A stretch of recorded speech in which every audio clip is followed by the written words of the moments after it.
पापा क्या जेआईटी में इमरान खान बैठा हुआ है? नहीं बच्चे, क्यों? तो ये सारी शरीफ फैमिली अंदर खुशी खुशी हाथ हिलाते थे जाते हैं और बाहर आकर इमरान खान को गालियां देना शुरू कर देते हैं। अच्छा हाँ, असल में मसला ये है ना कि इमरान खान, इनके मनोरंजन, इनकी बादशाहत, इनके करप्शन के बाजार, उसके सामने अगर कोई वाहिद इंसान खड़ा है तो वो इमरान खान है। अगर ये कोई घसीट के इनको कटहरे में बच्चों लेकर आया है तो वो कौन है? वो इमरान खान है। इन्होंने तो कहा था कि भूल जाएगी कौम। खान साहब ने कहा नहीं, तुम्हारे बाप का पैसा नहीं है जो मैं भूलने दूंगा। तो खान साहब कटहरे में ले आया तो गालियां भी फिर बेटा खान साहब को इन्होंने देनी है ना, मिर्चें लगी हुई हैं। प्रॉब्लम ये है।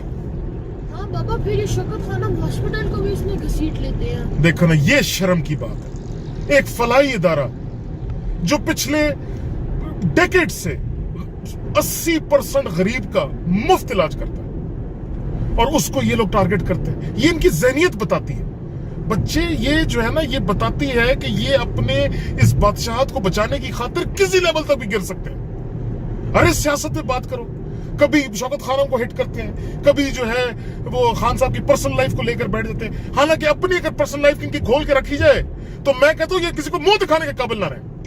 हालत इनकी ये है, शर्म इनको आती नहीं है। इमेजिन करो बच्चों, जो खान साहब हुकूमत में ना रह के, जिंदगी में एक दफा हुकूमत में भी ना रह के, जो खान साहब ने करके दिखाया शौकत खानम की शक्ल में, ये 30 साल हुकूमत में रहकर ये नहीं दिखा सके।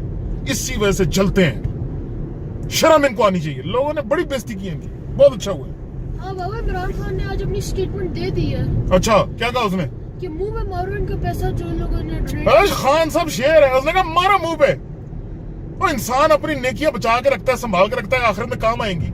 ये यही जो है ना उसके बारे में बोल बोल के उस नेकी को तबाह कर रहे हैं। ये इनकी असल में औकात है। बहुत अच्छा किया खान साहब, जिंदाबाद।